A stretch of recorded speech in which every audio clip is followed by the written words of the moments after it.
Good afternoon. Welcome to another edition of Marketing Tool Talk with me. I'm Jennifer Burke, or since we're talking social media today, you may know me on Twitter. I am TheInfo Hound.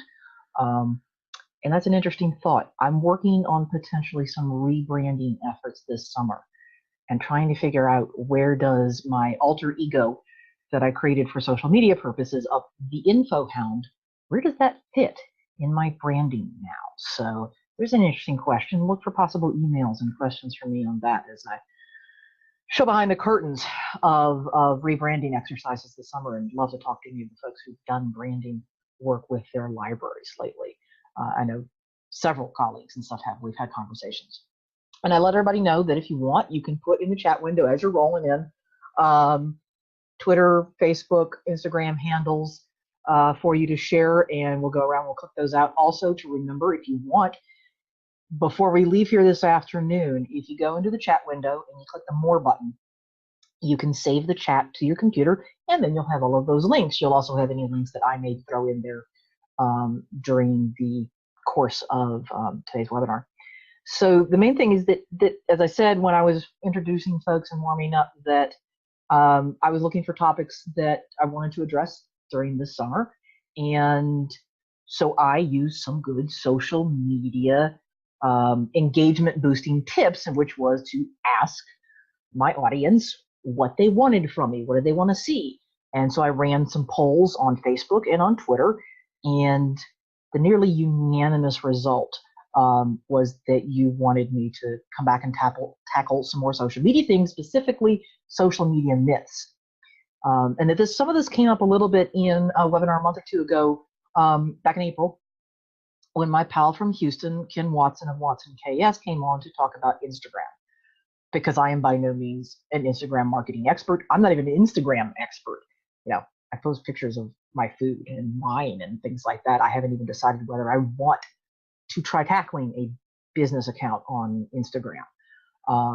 And so he was schooling me up, and he mentioned a couple of things that we've commonly heard: shadow banning, banned hashtags. That really got me thinking, and that's why I put this out there. It's also good, after that, he connected me with some of his really connected high up sort of social media pals. And the good news is that means you now have access to them through me. And a couple of the names that I'm going to be mentioning, during this webinar. So let's get to that. And also, because I did some crowdsourcing and posting in some Facebook library gives Facebook libraries and social media, you all gave me some additional myths that you wanted me to tackle, and definitely going to get to those today. And if you know folks, and some of them I'm going to make sure I post that link back onto Facebook of this replay, because some of them aren't registered or may not be seeing this live now, and I am going to be making sure that I address some of their questions. So I'm going to share my screen. Let's get to it. If you have other questions and/or you've had a myth, a rumor that you've encountered that I don't mention, throw it in the chat window, because I'm working on a blog post that goes along with this, and it's gotten kind of epic. We're at like 5,000-6,000 words now, so there's going to be more resources and more detail on how various tools and companies have addressed and busted some of these social media rumors and myths. And I want to be able to give that to you. Also, the slides at the end where I'm going to give you the tools for today are the resources that I use when I come across one of these rumors, one of these myths, and makes me go, is that really legit? And I'll show you the sources that I turn to. So let's get started, and sharing the screen. And all right, so everybody can let me know in chat window you're seeing the screen. You're seeing the Marketing Tool Talk slide. Somebody let me know that in the chat window. That would be really great. All right, let's see. Yep, excellent. Thanks, Lars. Wonderful. Thanks, John. Okay, yes, Carrie. Good. All right, wonderful. Because now I'm gonna have to hide that because I don't know what. I don't want to make sure you don't see the chat window. So come on, let's go. Where's my little buttons? By Library Marketing Communications Connections. We do this recap just in case. I've got new folks who are joining me every month for Marketing Tool Talk. My MLS is from Drexel University, but in a past life, I was a marketing and advertising executive in New York and outside of Philadelphia. I also then did 5+ years of IMLS-funded scholarship at the PhD level in digital libraries, also at Drexel, before I got smart and figured out there were better ways to teach and to use my skills and resources. I write a column on tools, talk, and hacks for the marketing library services newsletter from Information Today. I just sent in a column on screenshots and screen grabbing.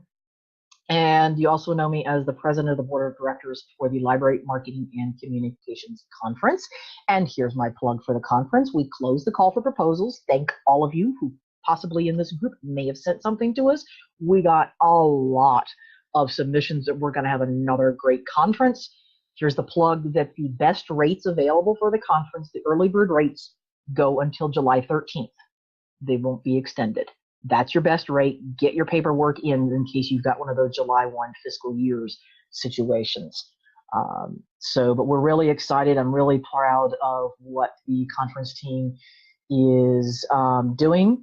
And excellent. Laura says you already registered. I'm excited. I'm so excited for that. I'm excited for all of the folks who are registered and coming. Room blocks. I'm just really excited because I think it's going to be the fourth conference is going to be just as good as the other three. So what I show you today, normally what I do is I show you things like a favorite tool, and I show something that's usually new to you, and I show something we're exploring more. But that's not quite how we're approaching things today. We're doing this a little bit different because it is social media myth busting day, and the tools, so to speak, that I'm going to give you are a lot of blogs and websites that I go to because they're big and can run data sets on millions, thousands, millions of posts to bust, the various rumors that honestly we don't have the time to set up to run the kind of in-depth, controlled, variable experiments that some of these companies can do. And it behooves them to, bust certain myths, so that people continue using their tools too, the third-party, tools in social media land. Let me just check on chat here. 1 second. Come on, chat window. Come back. There we go. Absolutely. And Carrie, so I hope that you saw either the email or the other social media post where I use the gifs of Jamie and Adam. I'm a huge Mythbusters fan. Huge. In fact, I'm so big, I think I'm going to go out and get Carrie Byron's new book, Crash Test Girl, because I'm just that big a fan. So some of the things that people sent me in via social media, myths, things like social media is free. No. Do we have to post everywhere multiple times a day? That some libraries are talking about that they only can post the really serious things and don't ever post anything fluffy. Don't post jokes, don't post memes, don't post gifts. I love it just as it says that, some folks treat it as like the social media bulletin board. I've heard, have we been shadow banned on Instagram? Instagram bans hashtags. The answer to both of those questions is no. Instagram prefers videos. No, Instagram prefers photos. The answer from Instagram themselves is they don't care. And I'll show you a link later. That's a really big thing. Instagram has been where a lot of these myths come out of because they've been even more opaque about how they operate than even Facebook. And that was true before Facebook bought them, and it's been true after they've been under Facebook's control. They were always much tighter about controlling the API, the access behind the scenes to the tool, which meant for years there were no official ways to schedule and post to Instagram. There were a lot of backdoor ways that honestly, if you use them, you were running the risk of losing your account and getting banned. And those tools were going to get shut down. Instagram now finally has official partners that they let use the tool. But even then, they've restricted access to a lot of data. So stuff you used to be able to do, you haven't been able to since, maybe in the winter, in the spring.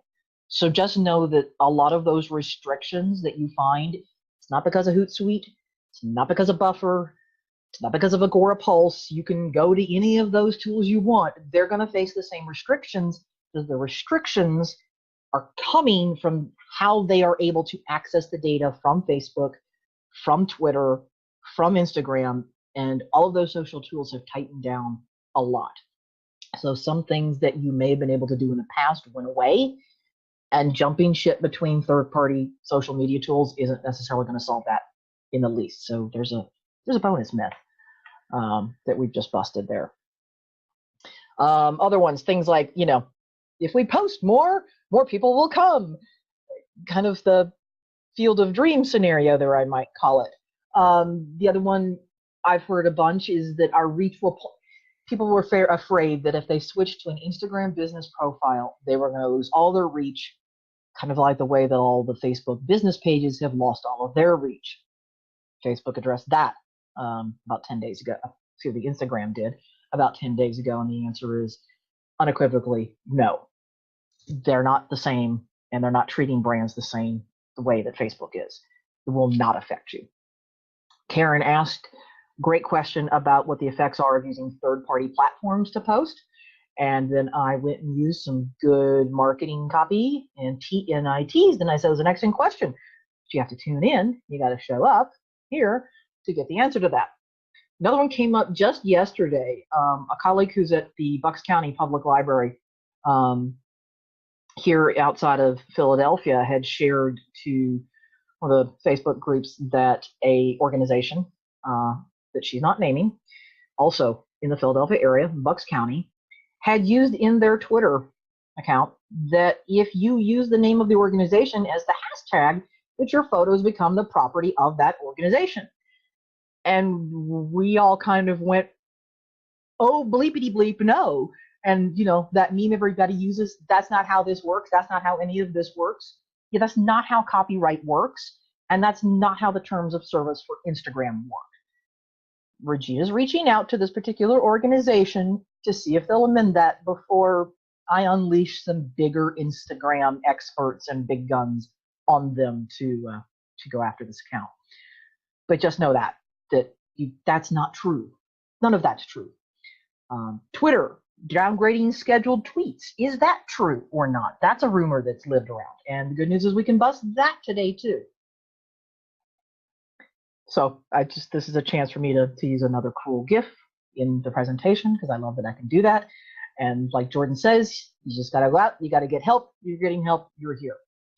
So these are some of the places that I go on a regular basis to get the goods and the data on social media. Agorapulse is a third-party scheduling tool. It's like Buffer, it's like Hootsuite.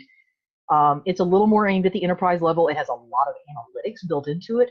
I did a trial with Agorapulse, I think it was last year, and that webinar, which included behind the scenes to show you what Agorapulse looks like versus, say, Buffer or Hootsuite. That one's in the replay section at themarketingtool.com, where the other replays live. But Agorapulse basically says we're going to put our money where our mouth is.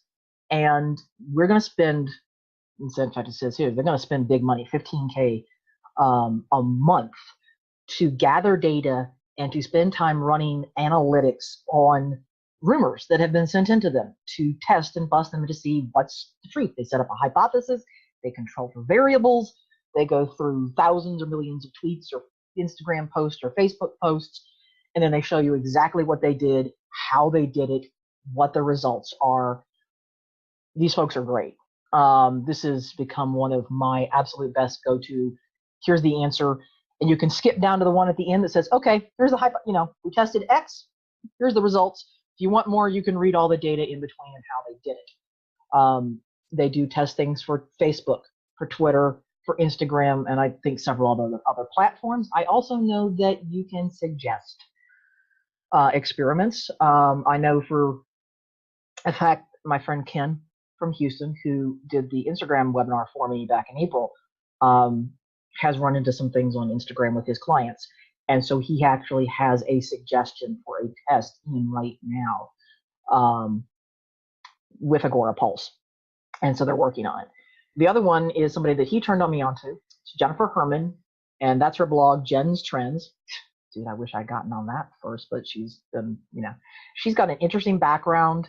The part that I just recently found out, Ken told me, is she actually has a master's in forensic science. So she gets the data digging and she kind of gets the way, we think about a lot of things. She busted a whole lot of the myths about Instagram more than 15 months ago. The things that Instagram came out and transparently said to journalists last week, Jen had already put all of that stuff to bed back in August of 2017. She does other social media. She is known widely for her work on Instagram. She actually works on some of the experiments with Agorapulse on their Instagram tests. Social Media Examiner, their blog, they're huge. They do a social media. In fact, they just released a 2018 State of the Industry in Social Media report. Sprout Social is another scheduling tool, so they're also out there doing testing, a lot of based on data that they get from permission from their users. CoSchedule has done a number of tests specifically on times of day of posting and how often to post. The blogs at Buffer, Hootsuite, and HubSpot all give good data, all give good insights, not just on using their tools. They're using a lot of different data, a lot of different social media tips, and I'm going to show you a couple of the articles and some of the data that they've run. Here's some overall social media myths, and if you've heard any of these, you can say, yep, in the chat window. If they trigger something else of like, oh wait, throw that in. Some of these came from you all. That social media is free marketing. You hear that like from your bosses as to why we should be spending more time on social media because it's free. Well, I think you all would agree with me. No, it takes a lot of time and effort and resources, and there's a learning curve. You might end up having to eventually pay for one of the third-party scheduling tools because you need more analytics, you need more posting capability than what a free Hootsuite account or a free Buffer account will do. You might need, to pay to run ads and to promote things now. But most importantly, absolutely, it's time. It's our time and resources. It's precious for you, and that is absolutely not free. The same way that social media isn't the magic bullet of marketing right now either. So we have these great tools, and it's great that they let you post the same thing to Facebook, Twitter, and Instagram. So great, we do that. No, please don't do that. Please make me a promise right now in the chat. Please promise I will not post the exact same thing on every social platform. Put that in the chat window for me. Raise your right hand. Each platform is different. The audiences overlap, but they're different. We know that some of them skew younger. We know some of them skew older. Some skew very visually. Some skew text. Some are discussions. Some are niche. They have different expectations. They have different vibes. That's why you can't automate absolutely everything, and you can't automate so that, something that, especially back in the day when Twitter was only 140 characters and you wrote something longer on Facebook and automatically posted it to Twitter, you know what happens? You get text and then you get ... and it cuts off in the middle of whatever your thought was, which is the first signal and clue that you're not actually live on Twitter. You've automated that. You didn't write that for Twitter. And it signals those who are true Twitter fans that you don't care, that you're not paying attention. Don't do that. The same way that if you post a photo or an image and the images are squished because they're the wrong shapes and sizes, that's kind of why Canva for Work exists with the magic resize button, or Adobe Spark, or any of the tools that let you fit the image so that it shows up so that people on that platform see it the way you intended it, so that your URL doesn't get cut off, so that the time and date for the event at the library doesn't get whacked off by Twitter. And to know that how it shows up on, say, the native Twitter versus Twitter on my phone, I used the image that was sized appropriately for Twitter for some of the promos for this webinar. They still didn't look right when I'm looking at it on my phone. It's lopping off the size. Bad on my part. That likes and follower counts are our main metrics. Here's where I bust a bubble. That fans and followers are mostly considered a vanity metric, especially as more tools have come out there and there's more bots that exist, that Facebook, Instagram, and Twitter have all really tried to cut down on the number of bots and like farms and fan farms and follower farms. They still exist. And especially with reach being as low as it is on a lot of these tools, you're never going to hit everybody who even liked you. You never did. But it's much more important now that engagement matters. Engagement matters both as a signal to the social tool itself, to Facebook and Twitter, so that your stuff gets seen, but it also matters to your audience, and the fact that what you're showing and putting out in front of them is what they want to see and what they like and what they respond to. We often hear, oh, there's a hot new cool tool, we got to get on that. So we're all over, and then we join the Snapchat bandwagon and the Vero bandwagon. And I keep having people emailing me telling me I need to join Doc, blockchain related. I'm like, no, stop. I'm not going to tell you not to check out a new social tool. You should read up on it, see if they've got any data that's coming out or data from another source that says who's likely using it. Kind of test it out, maybe get an account personally and test it out quietly before you sign your library up for it. But don't go adding it to your strategy, and don't let it take up your precious time and resources until you know that a significant portion of your core audience is there using that tool and that they want to interact with you there. And that's something I've heard from a number of library colleagues who jumped on Snapchat. Yeah, their teens are on Snapchat. The young students who are in their universities are on Snapchat. And here's the problem that Snapchat as a business model is facing. They can't seem to monetize that because people don't want to see ads on Snapchat. Brands are having a really hard time. You're talking about content that disappears, that's ephemeral. Not great from a branding and a marketing standpoint. It's a good tool if you want to listen and you want to see what's hot. It's a good thing where if you're just trying to engage and show that the fun side of the personality of your library. But and this will be definitely in the blog post, that there are a couple of the tools that I mentioned that have gone out and done some resources in terms of looking at engagement and looking where brands fall on Snapchat. And most of them are saying, look, it's still low in terms of users. It's got some potential lifespan issues in terms of not having enough money to stick around and enough user base to stick around. Brand and marketing issues. And they're all saying don't necessarily take away time, resources, or your budget from basically the three larger tools where it is more likely that your audience is already active. Think really carefully before you put a new tool like that into your plan. I love, here's the one. Do you all even still hear this anymore? Because I'm just really shocked that this is still a myth that's been busting around. It's one that I feel like we've addressed it for 5 or 6 years, that social media is only for young people. I have to laugh. I'm like, no offense, but I'm not considering me or any of my other library colleagues necessarily in the young people crowd. Sorry if I'm dinging on anybody who truly is here I'm not even sure what's after millennial, Z. And yeah, some apps skew younger. Instagram skews younger, Snapchat skews younger. But there are tools being used by every age group, and to most degrees, every age group is on social media. Pew has the research and the data for that. In fact, I'm not even going to pull out some of the numbers. They'll be in the blog post, but Pew, even in the recent data that just came out, I think in March, there are significant, we're talking 40, 50%, users in older age ranges, still on Facebook, younger folks still on Facebook. Yes, you have to mix up who you're trying to reach on different tools. That's another one why going back and posting the same thing.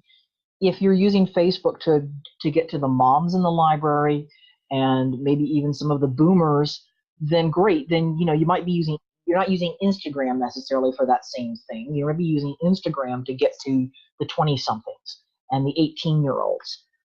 That's another reason why you're not posting the same thing. I know, that makes more work. The other one, then, this was something that Jess Bacon had brought up, and I've seen it, in a couple of other groups and posts, that they feel pressure, and maybe pressure especially from their bosses, from the directors, from the deans, that we have to keep everything buttoned up and really respectable on social, and stop posting the jokes and the silly memes and the GIFs, and that's not helping anything on the bottom line. Where is the return on investment and the engagement on that. Well, part of the problem there is that if your posts are all dry and boring and nothing but promotional, and they're nothing but a giant replay of your library's bulletin board, you're going to be failing at social media because nobody's engaging. If nobody's engaging, your reach is going to go even further in the tank. And you have to really stop and think about, why are you on social media in the first place?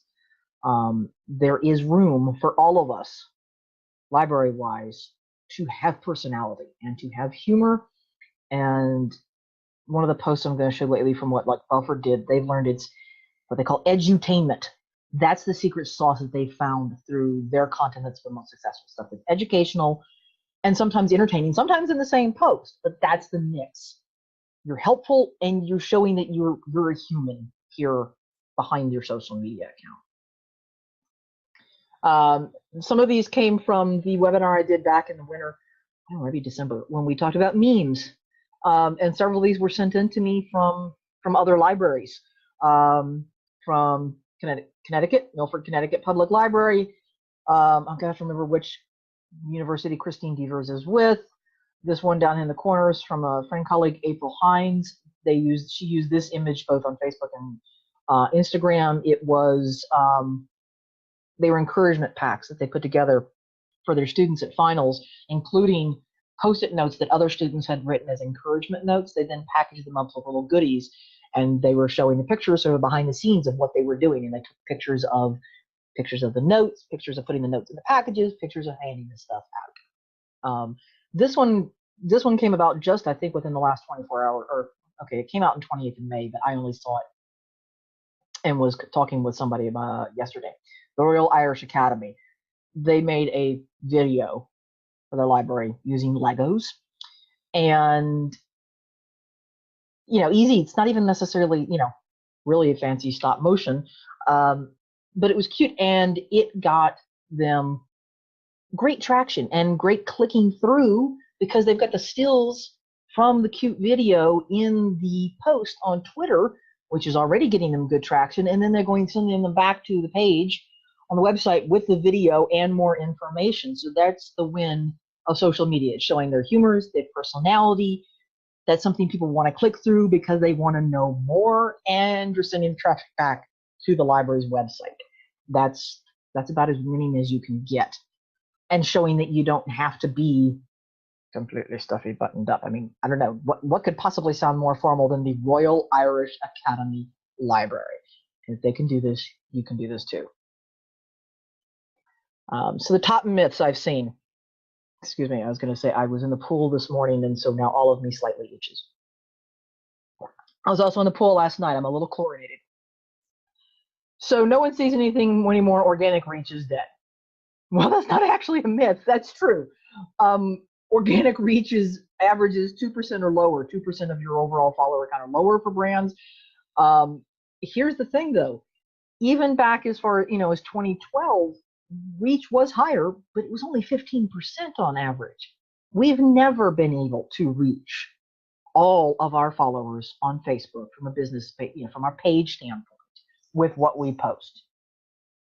Facebook has actually made it harder because they say they want to prioritize interactions with people, and they're prioritizing engagement. Let's face it, there are 800 billion? No, 2 billion monthly active users on Facebook. And there's a hell of a lot of brands and organizations, and people follow a lot of them. There is a lot more content showing up to have to sift through. And posts will still show up in your followers' timelines, but it's got to be relevant, and it's got to be helpful, and it can't always be purely promotional. Go back and take a look and see what patterns for which ones actually got likes, which ones got comments. See if you can figure out if there's a pattern to why. What was it about that content? The overall, in terms of improving Facebook reach, that generally less is more. Quality over quantity. Don't be boring. Video still. Now, that's again one of those ones that's in the gray area. Does Facebook prioritize video over other posts? Or is it just because we as humans like video a lot. So that's why when we stop and we see it and we watch it, it's getting more engagement. Therefore, Facebook is showing it more. For a while, yes, Facebook was probably definitely giving some extra love when they had rolled out Facebook Live. Facebook Live, and they've even said as much in the past few months that if you use Facebook Live and you're getting comments on those Facebook Live videos, that's going to boost your overall reach and engagement. They're going to show that video then also to more people. Polls and questions work, and money talks. A question that had come in, I don't know whether it was on Facebook or about Twitter specifically. If you use a third-party app to schedule, does that penalize? Will your post get seen less? The answer is unequivocally not true, not true. Agorapulse busted this really big time. I think I have a graphic for this. I'll show you in a second. In fact, their data showed that scheduled posts from third-party apps did significantly, and I mean that from a data point, statistically significantly better. The other one I see, hashtags exist on Facebook, so we should use them. This is partially personal and partially from a data standpoint. No, don't use them. Facebook copied Twitter. They copied Instagram on this. They were trying to keep more people within the app. Yes, they exist. For the most part, the data from sources like Buffer and BuzzSumo showed that posts on Facebook with a tag do worse than posts without tags. There was one other tool that I looked at, and I'm going to have to go search for the link, that said that they ran a test, and I think they may have actually used ads, where exact same language, same copy, same picture, was there a tag or a hashtag or not? And that in their small scale test, hashtags did perform better. They were also a very trending topic and a very niche tag, which can sometimes work. I'm just going to say that generally be aware of that. I'm just going to check on the chat window, see if the chat window pops up. Come on, please let me have my chat link. There we go. The other link to the study carry. Yeah, I do, and it's going to be in the blog post that comes along with this, and I'll email you out the blog post. It's not ready yet because the amount of research that I did on this was more significant than I thought, and you need something to convince others. I can definitely, and I'll definitely send you the links to the Buffer and the BuzzSumo tests where they showed that posts did worse with hashtags. And again, that's one of those things that just because something exists on one platform, and just like we can post to multiple platforms all at the same time, doesn't mean that we should. And at the most, don't use like more than one hashtag on Facebook. Twitter top myths. I was about to say I'm checking time. I was going to check the watch, and I'm wearing the wrong Fitbit right now, the one without the clock. Don't use tools to schedule tweets that get downgraded.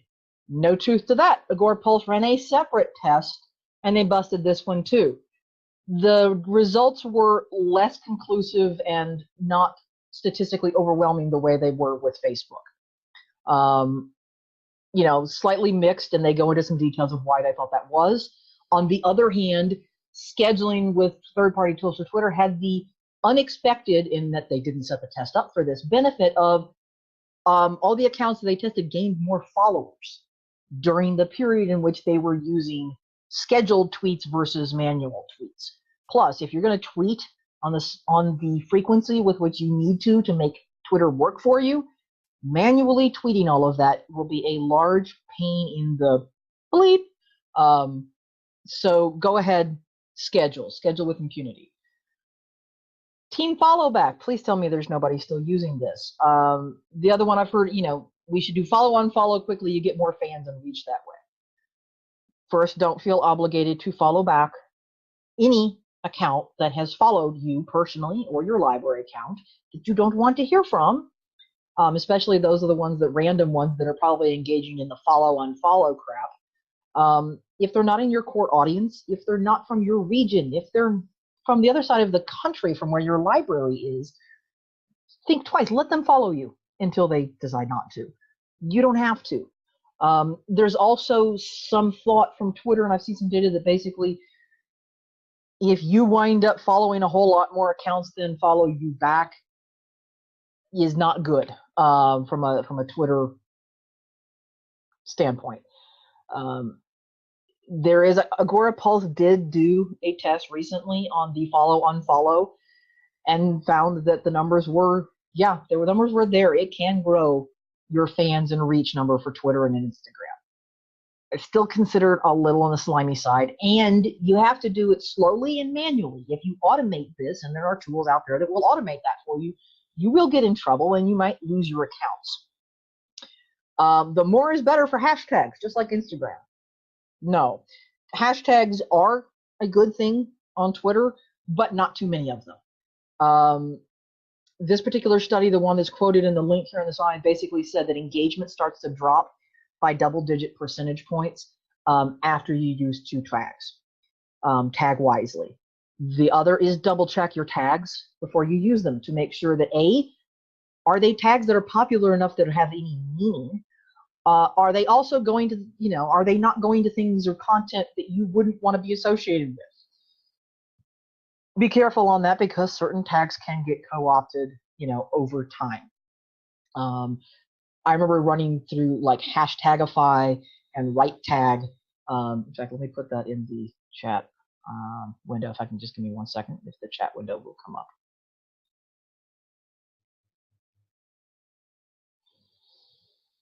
Eventually the chat window will come up. Right Tag and Hashtagify, 2 that are great for searching. Both have some really nice visualization tools in there. And I think that was in my Marketing Library Services newsletter or article from last month.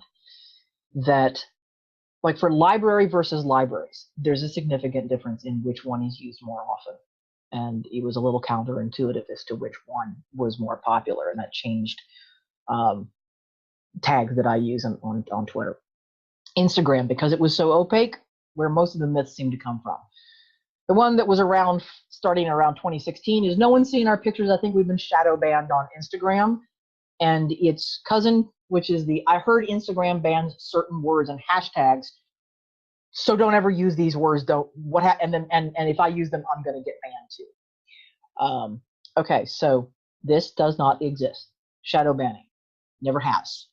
It's not real, folks. This is the one where listen to Jen Herman, read the articles, read the one where she did an interview and a video for the Tailwind blog. Everything that she's been saying for more than 15 months, Instagram basically came out and recently confirmed into. On the hashtag bit, ban isn't the right word. Sometimes tags, especially when they are overly generic, or like shoes, women, something else, the tag can get taken over by spam, porn, content that's not acceptable, and or bots.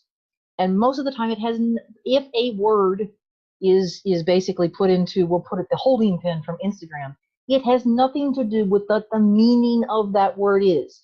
Instagram is not going around and banning the word women because they're misogynistic. It's because spammers and bots were going around and using that tag on content that was deemed unacceptable or against the terms of service for Instagram. Instagram goes in and basically they try to clean that up. They try and get rid of the bots. They try and ban the accounts and get it back to where the content is appropriate and in context for that tag. If you use a tag that Instagram has currently put in, the penalty pin or whatever you want to call it, nothing happens. Literally nothing happens. If you were to search on that, or somebody clicks on that, they're not going to see your photo because that tag no longer passes traffic. And that could be temporary. They're not passing traffic through that tag. Nothing happens to you. It's just a waste of characters on Instagram. One of the recommendations that came from, the 2 Instagram experts that I'm in touch with is that find a branded hashtag, or create one for your library, for your program. Use that.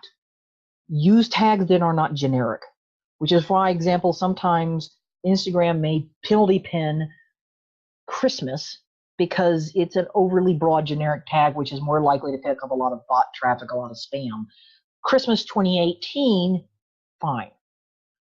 Be more specific with the tags that you use. Do check them. Make sure that they're relevant. Also, just because a tag comes up is very popular, that's sometimes what we do if you're using on the app on Instagram and you put in and you start filling in characters and it starts showing you. You don't necessarily want to use the most wildly popular, most number of posts, tags, Instagram pictures ever for that particular tag, because that just means it's less likely that if somebody searches on that, they're going to see your photo that's attached to that. Look for some of the ones that are maybe in that mid-range. Like I said, Instagram itself came out in the articles that they wrote. TechCrunch had, I think, the whole interview saying that no, there's absolutely no penalty whatsoever to switch to an Instagram business profile. They are not treating it like Facebook pages. Instagram loves brands more than, I guess, Facebook does. The other reasons you would want to is you get a much deeper analytics. You will know a lot more about your audience on Instagram. You will have the ability to promote posts. You have the ability to run ads.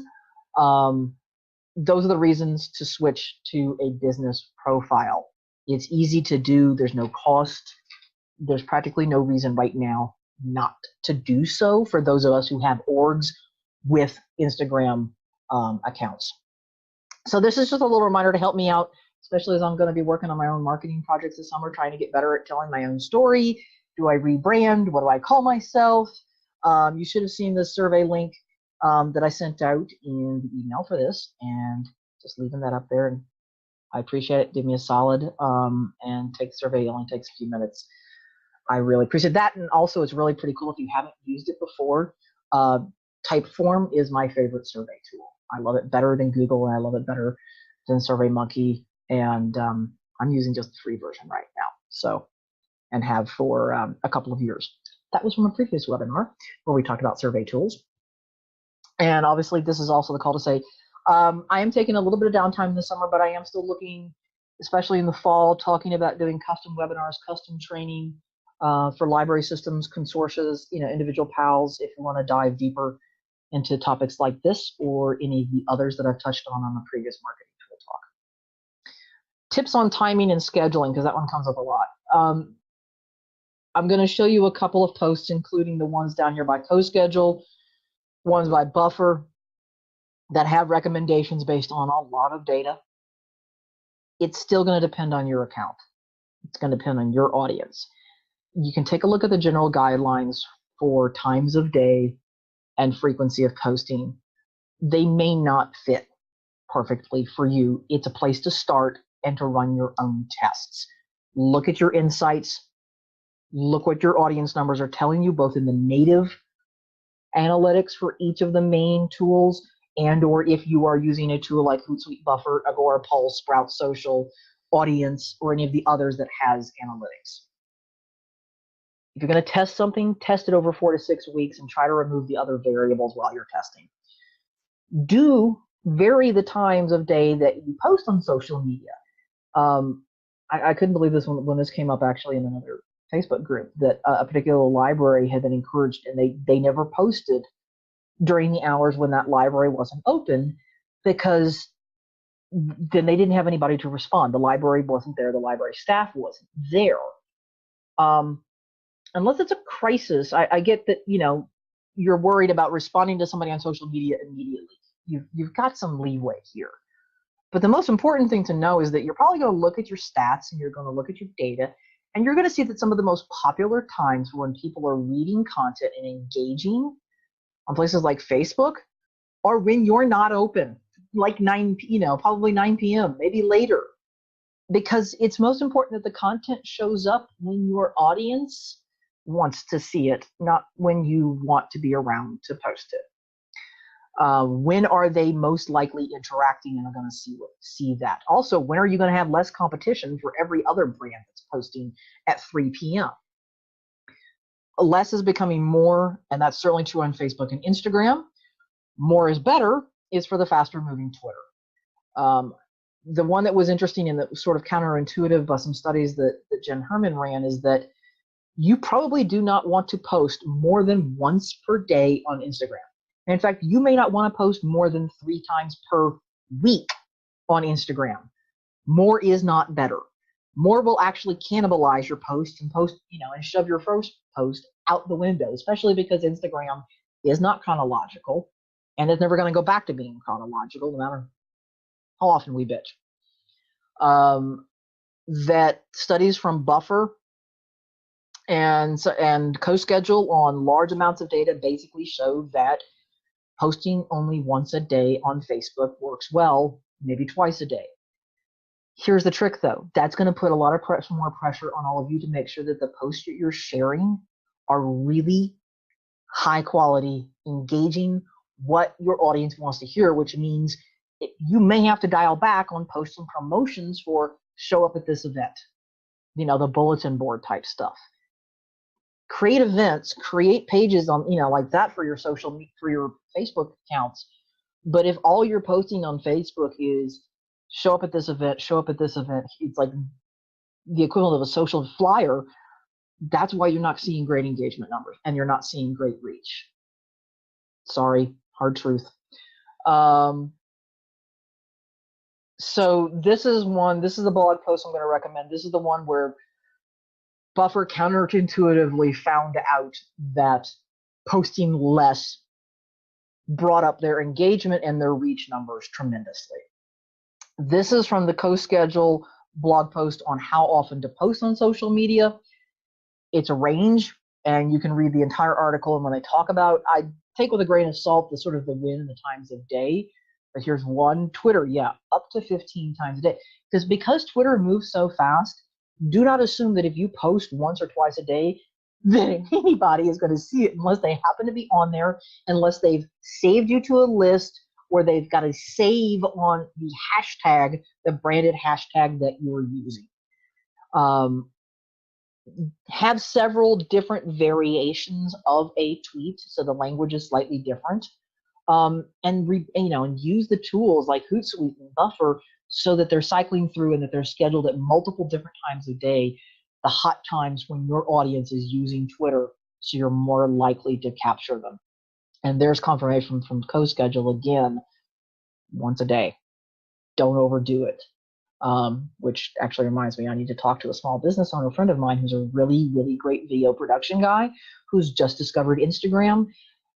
And yeah, 2 posts per day. This is Buffer. This is their data. They showed at one point they were posting as high as 4 and 5 times a day. Excuse me. And if you look, the low numbers on engagement and the low numbers on average daily reach correspond to when they were posting the most.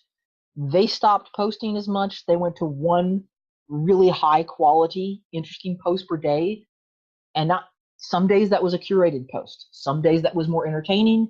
Other days it was a really meaty blog post, or other days it was a promotional post. They mixed it up during the week. The numbers spike. You can see the far right side of that graph. Their reach has gone up. Their engagement has gone up as they've posted less. Is that going to work for all of you? I can't say that for certain, but I can tell you that they've got the data that shows this is worth trying. In the environment that Facebook is now, this is a strategy worth trying. And they've got tips for, what to do. These are the resources that I go to. The Social Media Today, Social Media Examiner, Jen's Trends, Agora, Pulse. Mari Smith is a Facebook expert. Yes, she sells programs and guides and stuff like that, but she also does videos, and she's written books. I reviewed a book of hers several years ago, but Facebook is her jam. Kissmetrics, Sprout Social. The Ad Espresso blog is from Hootsuite. It's specifically more toward tips, tools, busting rumors on paid social media like Facebook ads. And I go and I check out the blog posts from Hootsuite, Sprout Social. I put those in my Feedly, and they manage that, and I star ones that I'm going to go back and read later. So I'm curious, let me know in the chat, what was eye-opening today? What did you read, or what did I show you that you're like, wow, I didn't expect that? Or let me know if you're like, yep, that's cool. That's what I thought. Thank you for confirming that for me. And especially if there's a study, if there was something that I didn't touch on that you need resources and backup on, put that in the chat window so that I can follow up, and I'll make sure that that's in the blog post that's going to accompany this, that I can send you the links and the citations and the resources, but definitely put that in there. Marketingtooldoc.com, and I believe if you /replays, that's where the replays live on this site now. That's how you get a hold of me. And I'm going to stop sharing. So cool. All right. Newsletter. Ooh, that's interesting. So question from Lars: newsletter frequency issues. That's interesting. Email marketing it's a little bit different. And if anything, I would say most of the experts that I know and the ones that I follow and that I talk to, and some of this is in the small business space, show that emailing more often than I think all of us are probably comfortable with is actually a good thing. Don't send your email newsletter only once a month, like I often do. That it's surprising how often people are willing to hear and to see those newsletters. There's also a thing about mixing up what you send via email, that it's not just newsletters, that you can send snippets and stuff like that with, and a picture or a video link in between when you send out the newsletter. And that works fine. And I'll tell you, for example, I'm going to put in John Hayden is one of my nonprofit social media gurus to go to. He was also one of the keynote speakers we had at LMCC. Thanks, Kim, for throwing in your chat book and your handles there. Let me go back and let me just scroll for a second. Jennifer saying, 2 to 3 Instagram posts per week is better. Yeah, and I do think that is much more manageable. And now that there are, check out Instagram's official partners page, but it's tools like Quick Sprout and Post Planner, Sprout Social and Buffer and Hootsuite, because you can schedule those now, and you can actually schedule the real photo, and it's not just dinging your phone telling you, hi, time to post. That helps. There's still some restrictions on what you can do and how you can automate.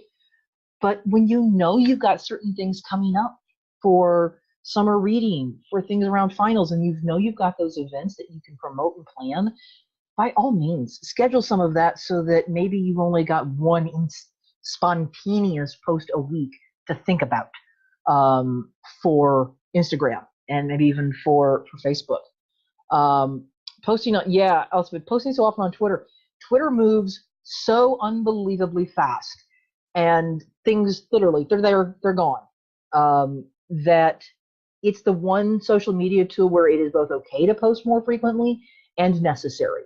And why you almost have to have one of the scheduling tools. You just can't do that. And that's what the Agora Pulse study showed, that it's nearly impossible to keep up with a social media strategy for Twitter manually. Posting on Facebook once a day. Yeah, the fact that, and that's just it, Beth. I think part of it is that we think if we post more, there's a chance somebody's going to see it and we're going to get through that reach area. It's been counterintuitive, but Buffer's not the only tool that is shown. As you can see, CoSchedules it too. That less is more, and when I talk about it, it's about quality. It means you all really need to think carefully about what the content's going to be in a Facebook post that's actually going to get engagement and get comments and get likes and a heart and a thumbs up and a whatever, because chances are just repeating what's on a flyer or what's on your bulletin board isn't. It's just not. It's going to just be clutter on social media, and they're going to tune you out. Social media, oh good, yep, so more people. Also, be sure to remember when you, there should be a little button down in the bottom right-hand corner of the chat window that says more. Make sure you click that, and when you say save chat, that way you get everybody's handles, you get all the tips and stuff like that in here. Oh, hey, another one from Minnesota. All right. Sites to try. So you got a directory. Yeah, that was. Is that the one that just came out? There's a couple of folks who were working and just published a academic libraries social media handles Google sheet. That let me know if that's the one that you're referencing. They've been trying to sort of pull together a directory of that lists. Still considering Instagram, and now that's the other thing is thinking about looking at the data. Look at the Pew data.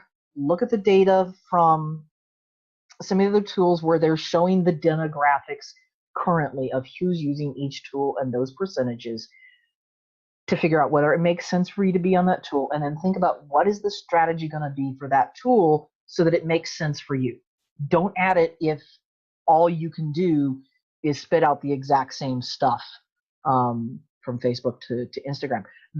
Speaking of which, that was one. Hold on, let me find my notes here. Second. So there was a myth about Facebook and Instagram that a post shared from Instagram to Facebook would have fewer views than if you shared the picture directly to Facebook. And this came out from now that I was let into the private group on Facebook from Jen Herman, and one of the other people that's a moderator of that group is the brand evangelist from Agora Pulse. So all of a sudden I have a cool new place to ask questions like this. They said that generally there's no reason a network expressly states that one post type over another is favored, and that came from Agora Pulse. You might have to run your own tests and control for variables, but generally there is no data that supports the rumor that posts shared from Instagram to Facebook have less reach than natively posting. If anything, because Facebook owns Instagram, they're cool with that because you're still in the same family of apps. You can test that. There was some data that came out a while back that said that Facebook preferred, for a while, was preferencing videos that were uploaded natively to Facebook versus a link to a YouTube video. That, I believe, is still correct. You still want the video on YouTube because YouTube is the second largest search engine in the world and helps you get found.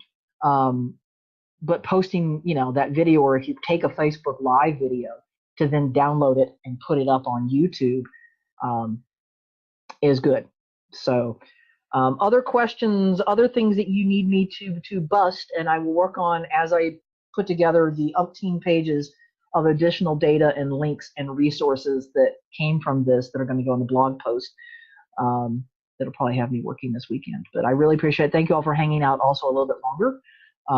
But then you all gave me a lot of homework to work on for this month. So don't forget to save the chat so you've got everybody's handles, and you can go follow cool libraries here on Facebook, Twitter, and Instagram. And certainly you can send it to me on social media or email questions, especially if you come across another rumor that you see. Go to the places, go to the resources that I've given you and that you're going to get as the handouts from this, the handouts with the links and resources will be on my website.